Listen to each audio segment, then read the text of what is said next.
merdeka ku kumpulkan dalam gelas kaca, minum pelan-pelan agar tak tumpah membanjiri raga. Ku takut Tuhan marah-marah.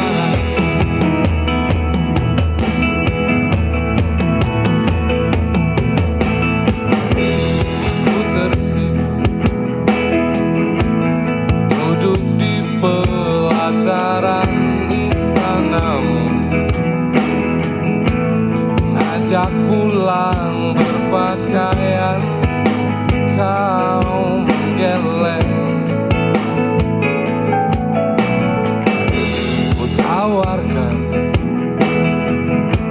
telanjang berjuang asalkan kau pulang.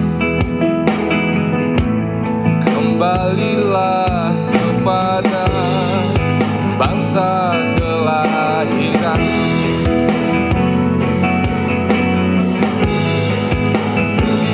Mari pulang,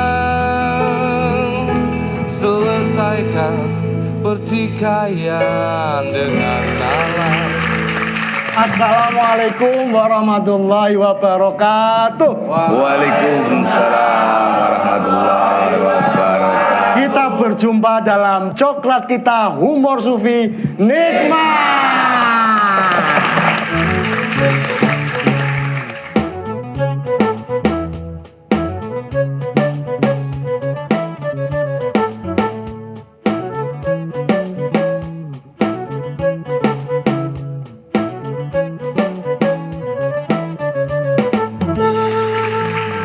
Nah, kedaulatan itu ternyata beraneka ragam, Mas Bri. Iya.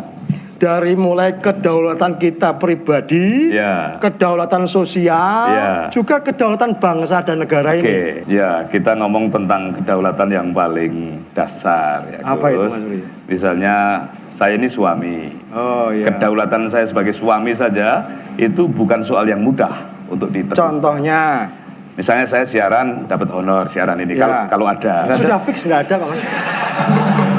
Biar tegas dari awal. Kelemahan saya itu Gus, begitu program kok tidak ada honornya, kecerdasan saya menurun. Begitu saya mendapat honor itu yang paling saya bayangkan pertama kali ternyata wajah istriku. Karena soal honor itu dia sangat otoriter gitu. Jadi ini belum turun honornya saja saya sudah diverifikasi. Jelas nggak ini programnya gitu ya? Jadi saya ini walaupun sok sukses begini nih, suami tertekan sebetulnya. Suami yang tidak berdaulat. Ya, jadi kedaulatan suami itu pun bukan persoalan yang mudah. Ya. Kalau kita bapak, kedaulatan sebagai bapak itu juga bukan hal yang mudah. Misalnya menghadapi Persoalannya apa ini? anak-anak milenial ini. Anak milenial ini punya cadangan kata yang lebih banyak dari bapak. Punya Bapaknya kan kuno, anaknya Kuno. gini, ya toh? Iya. Dan bacaan-bacaannya lebih baru. Terus musik-musiknya lebih modern. Ranah referensi mereka 3 kali lebih cepat dari kita. Sekuat-kuatnya bapak menasihati, nasihat kita di rumah itu sudah gugur. Karena memang ngelihat kelakuan bapaknya nggak jelas, ya nggak bisa dituruti omongannya. Ya. Tapi jangan kelakuanmu sendiri diverifikasikan ke aku. Saya tuh nyontoh yang tua. Ya. Aku ketularan yang muda. Ternyata saling menular ya. Tidak mudah menasihati anak-anak kita di rumah kan. Kedaulatan kata di rumah itu gugur loh sebetulnya di mata anak-anak kita. Iya. Saya ini kan pembicara yang berhonor baik. Ya. Orang mendengar omongan saya saja harus membaik. Pak, nanti ada notanya lo ya. Keluar dari sini bayar lo ya. Tapi di rumah omonganku gak berlaku, Gus. Karena berjejalan nasihat gitu loh di rumah anak-anak kita. Iya. Jadi nasihat kita yang ditunggu di luar-luar itu di rumah selesai gitu. Itu mungkin karena anak-anak kita mulai mengidolakan sosok yang bukan bapaknya. Loh, saya pulang aja dipanggil om ya sama anak saya. Saking jarang pulang. Ya. Manggilnya om ayah ya. Iya, cukup. Di sini bukan tempatnya untuk curhat soal-soal rumah tangga ya. Oh, ya maaf. Karepmu lah. Iya. Itu anak-anak kita tuh mengidolakan sosok di luar rumah, Mas. Iya. Anak-anak sekarang ini terutama Indonesia menghabiskan 9 jam di dalam gadget mereka. Sementara produktivitas negara ini tidak sebanding dengan cara kita menghabiskan gadget itu yang lama itu. Iya, iya. Pengidolaan berubah drastis. Maka bagaimana cara mengembalikan kedaulatan kita lagi? Ya. Ini baru domestik, baru ayah, bapak, anak. Anak. Kedaulatan kita bertetangga. Wah, itu luar biasa. Saya curiga kedaulatan bertetangga itu juga sangat dipengaruhi oleh jumlah pengambilan kredit. Tetangga yang penuh kreditan tidak sempat mengantarkan sesuatu ke rumah kita. Tidak ada gorengan mendoan datang. Nggak ada. Ya, pisang goreng seperti zaman bapak-bapak kita dulu. Iya, iya. Mungkin karena pos ronda juga sudah tidak berfungsi. Iya. Sis kampling diganti dengan portal dan Iya. security. Iya. Di mana-mana semakin banyak CCTV. Iya, Jangan-jangan kita ini mengembangkan sikap saling curiga, Mas. persis. Karena bertetangga dengan Mas Pri ini kan Berat. berat. Barang-barang hilang itu yang pertama dicurigai Mas Pri. Karena dulunya sebelum jadi pembicara yang sukses, keterampilan tangannya kan luar biasa dulu. Sekarang kan keterampilannya ini ya. Sebelumnya keterampilan tangan. Kamu ini sufi kok dengki begitu? Ini loh hubungan Iya. kadang-kadang bahkan di perkotaan dengan tetangga sendiri nggak kenal, Mas. Iya. Saking mereka berangkat kerja dari pagi, pulang malam, ada yang keluar kota, ada yang menjadikan rumah hanya alamat surat untuk datangnya paket-paket kreditan tadi. Iya. Jadi tidak ketahuan sebenarnya tetangga kita itu siapa. Jangan-jangan hanya rumah-rumah kosong, Mas. Dan ada tren sekarang ini pagar-pagar itu makin tinggi. Wah, ini agak sensitif kalau bicara tinggi ya. Hati-hati orang pendek itu tersinggungan loh Gus. Ini suwe-suwe gelas melayang ya. Ke situ. Pagar semakin tinggi. Makin status sosial kita menaik, Iya. ada kecenderungan pagar rumah kita menaik. Ya, betul, betul. Makin kaya, sudah tinggi, diwenehi wesi. Ya, betul. Kok saya sugih wesine kayak strum. Pernah kesetrum sampean? Saya pelaku itu soalnya. Oh, iya, iya. Kemudian memelihara anjing. Awas ada anjing galak kan Iya. gitu ya. Ini menggambarkan bahwa daya rekat kedaulatan. Misalnya sebuah tatanan yang berdaulat, masyarakat yang berdaulat, jalan raya yang berdaulat, itu tidak perlu banyak polisi. Cukup simbol saja. Patung-patungan polisi itu cukup ya. Wah, patung polisi saja itu simbol yang terlalu keras. Walaupun itu ada efeknya. Loh, patung polisi itu kalau dengar musik joget loh, Mas. Oh, weh sejak kapan edan? Itu persoalannya patungnya nggak bisa denger itu loh, Mas. Kalau bisa denger joget itu patung. Saya iki jane ora lucu tapi tolong diguyu. Polisi tidak dibutuhkan ketika masyarakat sudah tertib hukum. Sudah percaya kepada simbol. Simbol itu kan hemat sekali. Mau gambar, digugu, dipercaya. Ya, ya, ya. Jadi aparatur tidak perlu sebanyak ketika simbol itu berguguran. Ya, ya. Kita lihat kegagalan-kegagalan kedaulatan simbol itu. Di mana simbol dilarang berhenti, Ya. itu malah kayak yang mandek. Salah kelakuan. Oh. Nah maka itu nanti merembet terus di tingkat kedaulatan yang makin besar. Negara. Ya. Ya, maka nanti negara itu elemennya banyak Gus. Ada kedaulatan tata ruang. Saya menduga tanda-tanda kiamat pertama itu salah satunya adalah diwarnai oleh kesalahan tata ruang. Salah satu tanda-tanda kiamat tuh sampean sudah tidak ada dulu. Masa sampean mau ketemu kiamat? Kiamat tuh berat loh. Lebih baik sampean meninggal dunia dulu sebelum kiamat, Mas.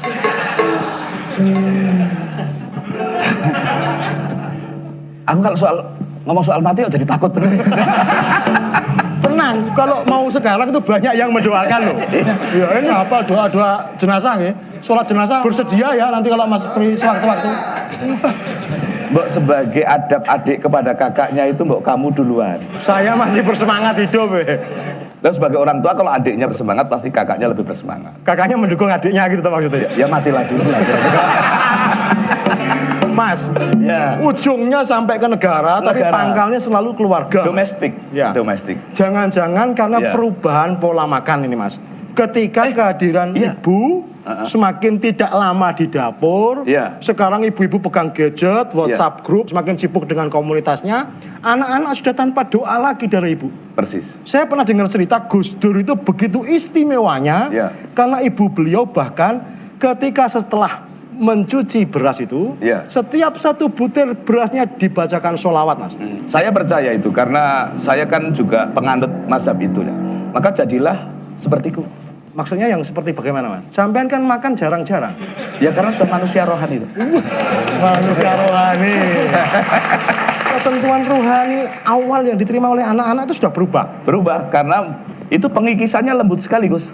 Dari misalnya kedaulatan lidah. Kedaulatan lidah itu apa Ada. lagi coba? Kita sekarang ini sudah mulai bergeser kepada rasa-rasa kedaulatan kita. Ya, ada penguat rasa yang makin kuat dan itu bukan kita. Ya. Dulu gurih itu elemennya sangat berdaulat kita. Sudah Dan mulai berubah sebagai industri ya Mas ya. dan makin tidak butuh dikunyah makanan sekarang gitu. Disedot. Aku suwe-suwe berdampingan dengan kamu kok tambah goblok.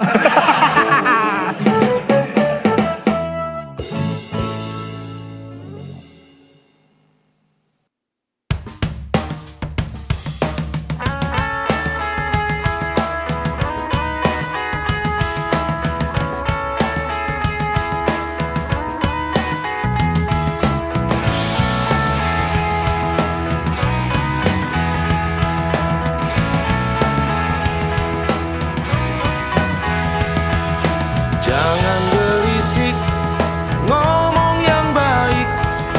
Berbeda-beda, bersama-sama. Kita berada di tempat yang sama. Berbeda-beda, bersama-sama.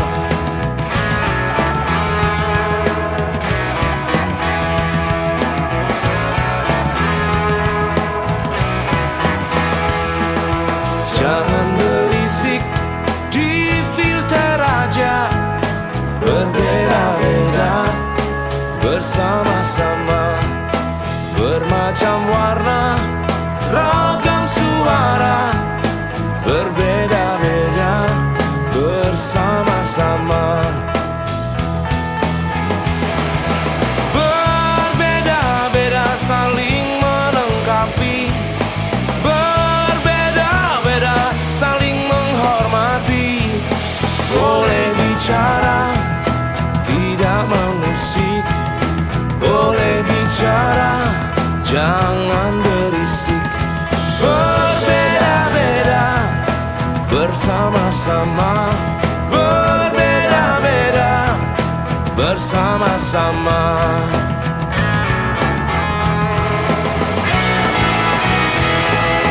Berbeda-beda, saling melengkapi.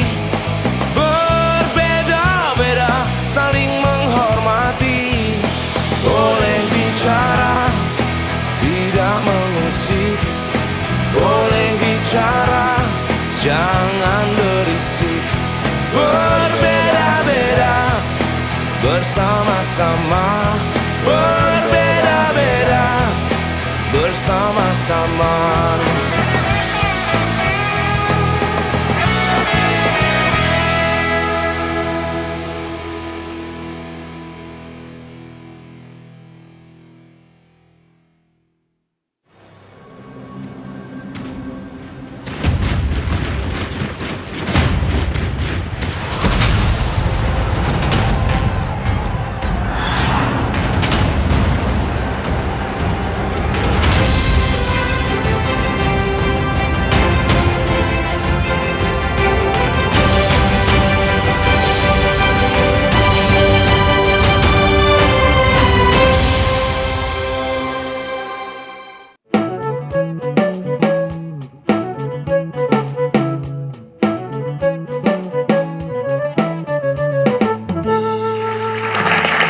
Mas Bri, ini sahabat kita, saudara kita sudah datang jauh-jauh dari Ngawi, Jawa Timur.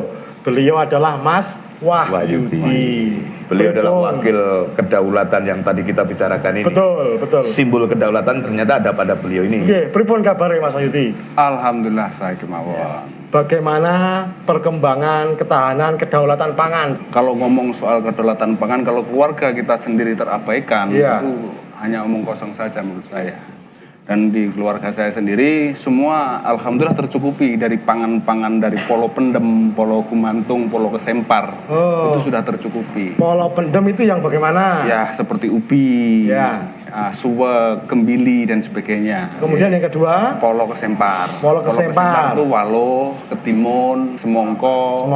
Itu polo kesempar. Yang ketiga polo kumantung. Itu ya walo juga bisa, labu, timun juga bisa. Ini keistimewaannya apa aja ini? Terutama kalau kami kan mendahulukan tentang pangan lokal. Iya, Pangan lokal itu adalah bibit warisan nenek moyang. Selama ini bibitnya sudah purbakala berarti ya, warisan nenek moyang. ya sebenarnya sih tidak purbakala, cuman kan turun temurun. Kalau namanya bibit lokal itu adalah terus ditanam setiap musim itu bisa, tidak pernah berubah. Tapi kalau jenis sekarang benih varietas, apalagi hibrida. Nah hibrida itu kan mandul, ditanam ulang tidak bisa. Oh, nggak ada. Nah Jadi bagaimana negara ini mau berdaulat? Kalau Benihnya saja beli terus. harusnya tidak perlu beli karena kita Tidak punya usah. kekayaan. Di Indonesia benih padi ada 2,5 juta. Jenisnya. Jenisnya. Hafal sampean Mas? Ya kalau hafal sih tidak, tapi teman-teman kami punya komunitas namanya Bank Benih Lokal Nuswantara dan Kopeta. Sudah mengumpulkan baru 1.200 padinya. Terus apalagi jagung. Jagung itu banyak jenis, tapi baru 67 jenis. Tapi kebanyakan jagung di masyarakat ini kan jagung hibrid. Mas, kenapa masyarakat kok jadi milih jagung hibrid itu ada apa? Ya karena memang petani ini kan menjadi objek saat ini. Oh Dipameri kono kene iki lho nganggo benih sing iki lho Cepat. apik. Engko hasilnya wakeh. Jangan-jangan yang hibrid ada keistimewaannya Mas? Ya. Ya, keistimewaannya gampang dibeli Gampang oleh perusahaan dibeli oleh tertentu. perusahaan. Dan Oke. padahal perusahaan itu juga yang mengeluarkan benih. Oh, begitu. Benihnya mahal. Monopoli berarti ya? Ya, benihnya mahal, belinya murah. Ya. Sampean pertama ingin berdaulat itu keluarga. Keluarga. Ada dorongan apa waktu itu? Saking miskinnya. Tidak seperti itu, Pak. Nanti bisa pulang nggak beres lu situ. Ini pendekar lu ini. Ikatnya aja kan jago silat itu. Jangan terlalu menusuk perasaan lah. Orang ono, aku kan orang susah. Jadi orang susah itu pengennya mencari gelombang kesusahan yang sama.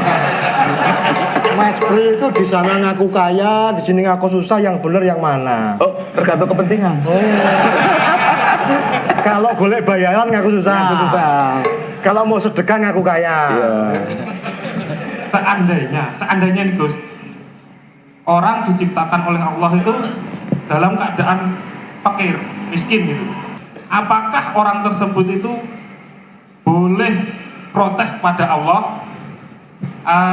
Saya pernah tanya kepada guru ngaji saya, malah lah dapurmu ki sapa kok protes karo Gusti Allah gitu, Gus. Oh iya. Tak jawab ya. Oh ya. Gampang. Lah dapurmu ki sapa? Itu jawaban sufistik. Wah. Terus buktinya nek kowe sufi. Wah ya. Begini Mas, jawabannya. Dapurmu. Ceritakan Mas, ceritakan. Itu pemicunya, Mas Wahyudi. Pemicu awal bahwa saya ini kan sebenarnya orang nggak pernah sekolah. Nggak pernah sekolah? Hanya sanawiyah itu 4 bulan. Ini bangga, pamer atau tragis? Oh, kalau saya bangga. Dari mana kebanggaan itu? Sampai Anda Ya. saiki dadi Saya bisa masuk TV kayaknya. iki jajare wong kemaki. Padahal nanti setelah saya syuting tuh didelete loh. Dihapus loh, nggak jadi siar loh. Piye? Nek awake dhewe ora usah nayangkan edisi khusus Oh ini. ini. Terus. Ya, bangga kepada diri sendiri, kedaulatan itu mulai dari sini loh. Ya, saya itu kan dulu juga broken school itu bukan karena nggak mampu ya. Iya. Karena ada yang di pendidikan ini ada yang tidak saya sukai. Pelajaran apa yang nggak disukai? Ya karena merubah karakter saya. Oh, saya ini petani kok mau dirubah menjadi buruh lah itu apa? Wah, keren. Keren itu maksudnya sampean mudeng apa enggak? Loh, memang petani itu bukan buruh ya Mas? Bukan. Itu berdaulat pada dirinya sendiri. Daulat. Keren. Orang. Maksudnya kowe itu sebenarnya keren. Karena saya bangga dengan diri saya sendiri sebagai petani. Ya. Jadi saat ini petani itu semakin lama kan semakin punah. Oke. Adanya generasi tua-tua itu pun berapa tahun lagi juga akan tidak ada. Pilihan bahasanya punah itu ngece banget. Lah iya. Kayak kewan wes. Terus petani-petani tua sebentar lagi akan mati semua.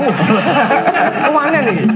Dan masalah umur ini juga dampak loh. Dampak dari asupan ya. Kalau mbah-mbah zaman dulu itu umurnya kan panjang-panjang. Karena tidak makan. Pestisida dan pupuk kimia. Loh, siapa yang langsung makan pestisida? Loh tidak. Tapi lewat residu makanan yang terkandung di Makanan-makanan itu. Iya.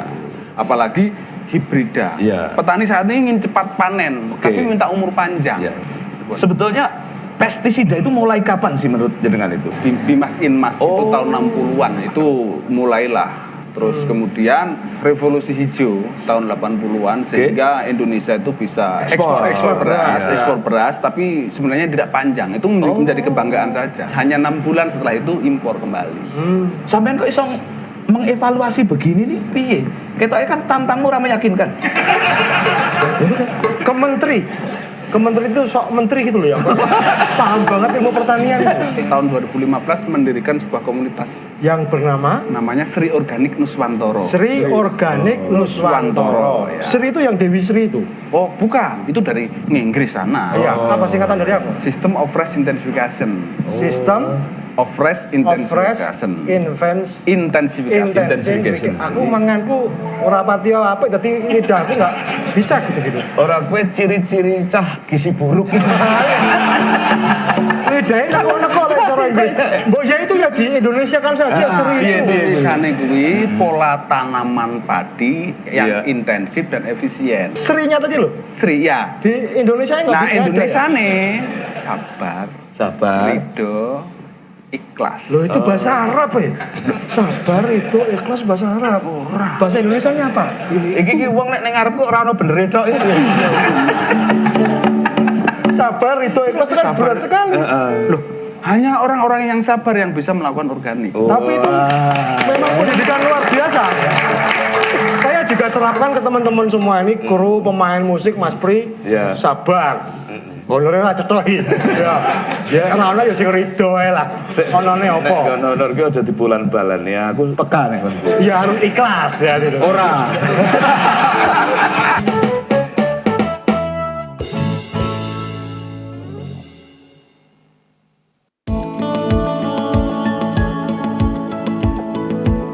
Jarum coklat saat tepat, saat melepas gundah hati. Hanyut dibuai rasa mata, senang mengenang hati puas.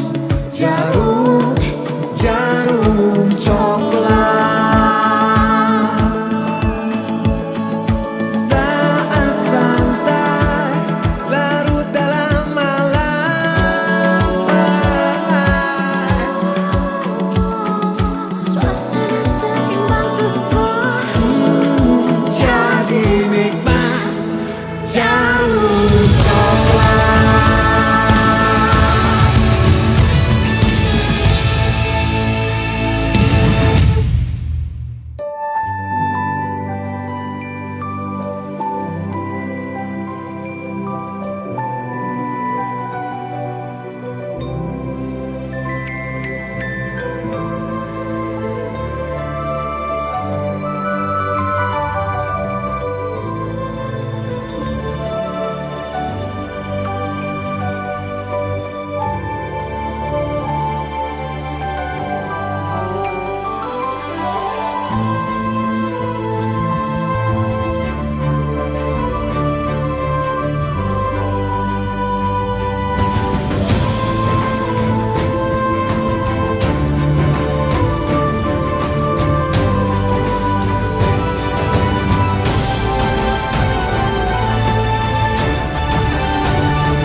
Kembali lagi dalam program Coklat Kita Humor Sufi Nikmat.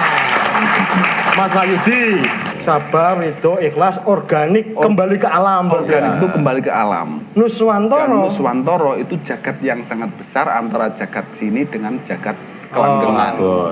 Sebenarnya keistimewaan dari tanah Nuswantoro itu apa Mas untuk cocok tanam Mas? Wah, untuk ini- kedaulatan pangan. gitu. Untuk pangan luar biasa. Contohnya, Untuk tanaman padi itu Indonesia bayangin jenis padi yang terbanyak di dunia. 2 juta berapa 2,5 tadi? juta. 2,5 juta. Di negara lain mana? Tapi benih itu kemana? Benar. Lah neng bisa main sing ahli malah takon aku. Nah saya kan siapa tahu. Oke. Siapa yang tahu Mas? Sejarah tentang perbenihan itu bahwa zaman Belanda dan sebagainya itu mengambil semua benih dari Indonesia yang sangat istimewa. Apalagi di Indonesia itu ada yang benih yang sangat istimewa Yaitu yang namanya beras biru. beras biru. Beras biru itu lokal Padang. Beras itu panjang ada biru. Mungkin itu makanan khusus ningrat yang berdarah biru. Nah ya? ini untuk segala macam penyakit insya Allah bisa Oh, disembuhkan. Mas, Tetapi penyakit Indonesia banyak, sudah Mas. tidak ada. Makan beras biru ini Mas biar sembuh Mas. Itu untuk menambah tinggi badan. Beda meneh. Itu terutama untuk memperbaiki konsletan loh Mas. Bagus. Itu.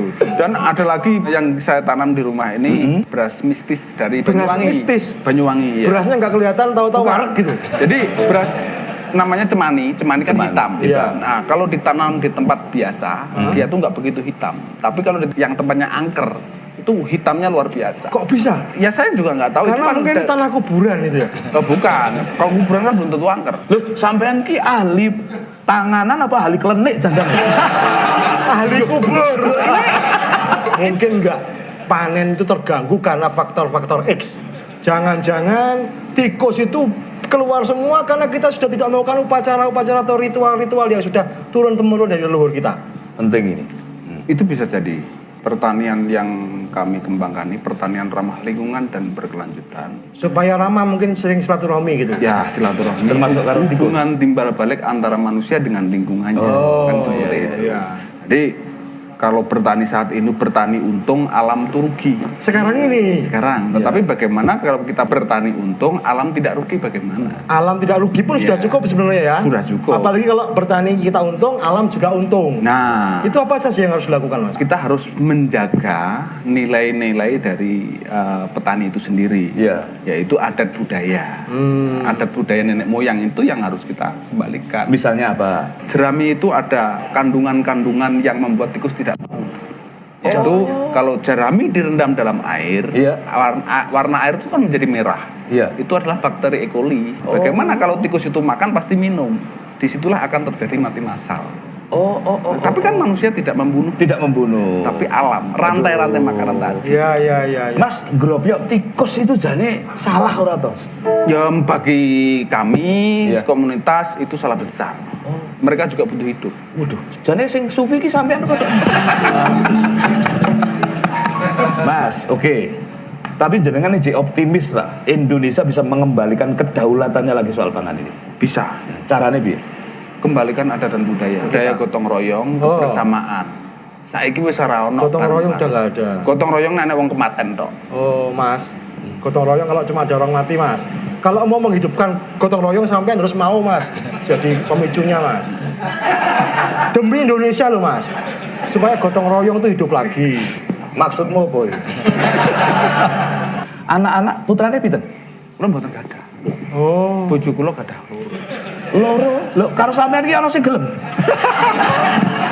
Tak dongake, Mas, awit ta urip. Amin. Amin. Nah iya, tandurane urip petane mati ya piye ya. Asline elek omongan ini dibungkus-bungkus. Kita sudah belajar banyak sekali tentang kedaulatan, dari mulai kedaulatan diri, kedaulatan bertetangga, berkeluarga, sampai kedaulatan bangsa dan negara. Wassalamualaikum warahmatullahi wabarakatuh. Waalaikumsalam. Urip iku ning donya